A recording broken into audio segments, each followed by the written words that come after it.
we will discuss The extrajudicial. killing. Extrajudicial killings, intentional taking of person's life without due process of law, have been and continuous issues throughout history.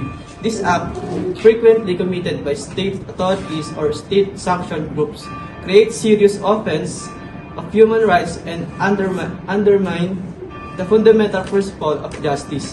The controversy surrounding extrajudicial killings emerged from the clear disregard for the rule of law, the unbalanced impact of vulnerable population and their potential to contribute to chaos in society.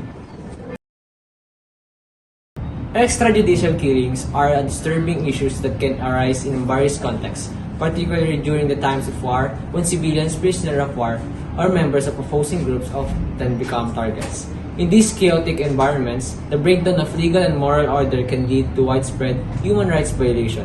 Additionally, governments may resort to extrajudicial killings as a means to suppress protest, eliminate political opponents, or maintain the grip on power, restrict free expression and voices who are opposed. Furthermore, in the field of organized crime, criminal organizations frequently engage in extrajudicial killings to settle scores, intimidate rivals, or assert dominance. Therefore, maintaining a cycle of violence and lawlessness together, these factors illustrate the complex and troubling nature of extrajudicial killing and their major impact on society. Extrajudicial killing is controversial due to its violation of fundamental human rights, lack of accountability for those who commit crimes, and the ethical issues it possesses. As supporters often argue it's necessary for security, while critics emphasizing the importance of respecting human rights. The Philippines has faced significant concerns over extrajudicial killings, particularly during the administration of President Rodrigo Duterte. His war on drugs campaign launched in 2016 has been linked to thousands of deaths. While the government claimed that most of these deaths were the result of legitimate police operations, human rights groups and international organizations have accused the authorities of carrying out extrajudicial killings. Controversies around the extrajudicial killings in the Philippines highlights the complex ethical and legal issues involved in such practices. It underscores the importance of upholding human rights, ensuring due process, and promoting the rule of law in all societies. Deontology opposes extrajudicial killings because they violate the duty to uphold the law and follow the proper legal processes. These killings disregard the basic rights of individuals, treating them as means to an end. According to the deontological principles, actions must be universal. Unless extrajudicial killings were accepted universally, justice and order would collapse. Moreover, there are moral duty to protect life, which extrajudicial killings completely disregard. Therefore, deontology opposes such actions as inherently wrong. Ethics condemns extrajudicial killings because they violate the virtues of justice and respect for life by denying individuals due process. This killing shows a lack of self-control and moral restraint, acting of aggression or fear instead of upholding law and fairness. A virtuous person will demonstrate courage and compassion, ensuring justice through proper legal means. Furthermore, leaders who condemn or engage in extrajudicial killings fail to exhibit moral leadership, promoting injustice and cruelty instead of guiding society through virtuous behavior. Right-based ethics emphasizes the inherent dignity and rights of individuals, making extrajudicial killings fundamentally problematic. According to this framework, every person possesses the right to life, liberty, and due process, which are violated by such actions. Extrajudicial killings disregard these rights, treating individuals as expendable rather than as beings deserving of protection and justice.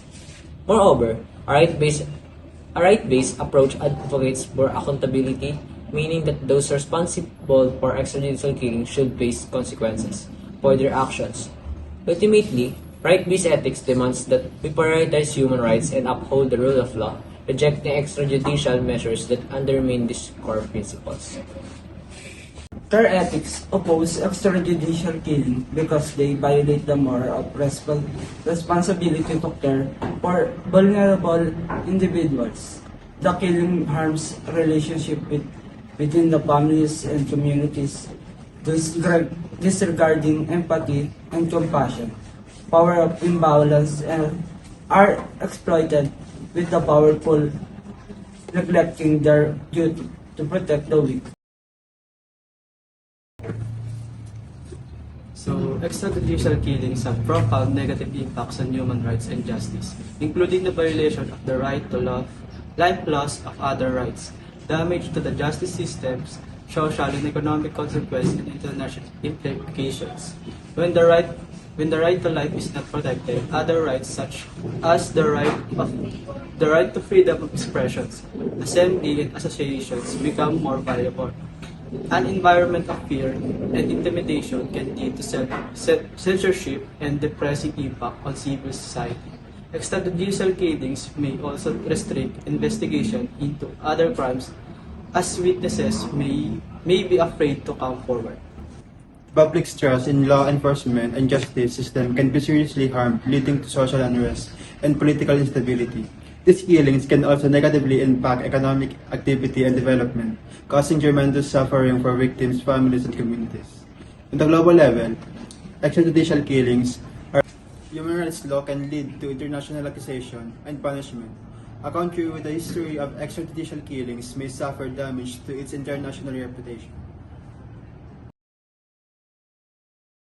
Republic Act number 7438, right of person arrested, detained, or under custodial investigation. Republic Act numbers 9745, Anti-Torture Act of 2000, Republic Act number 10353, Anti-Enforced or Involuntary Disappearance Act of 2012, Admission or Order number 335, OWA. The Universal Declaration of Human Rights in 1948, the International Covenant on Civil and Political Rights in 1966, the Geneva Conventions in 1949, the European Convention on Human Rights in 1950, the American Convention of Human Rights in 1969, and the African Charter on Human and People's Rights in 1981. The Philippines faced significant concern over AJK, particularly during the administration of President Rodrigo Duterte. His war on drugs campaign, launched in 2016, has been linked to thousands of deaths. There are some prominent cases. Kian de los Santos, a 17 years old boy killed by police in August 2017 during a drug raid. CCTV footage showed him being dragged to an alleyway before gunshots were heard. His case sparked widespread protests.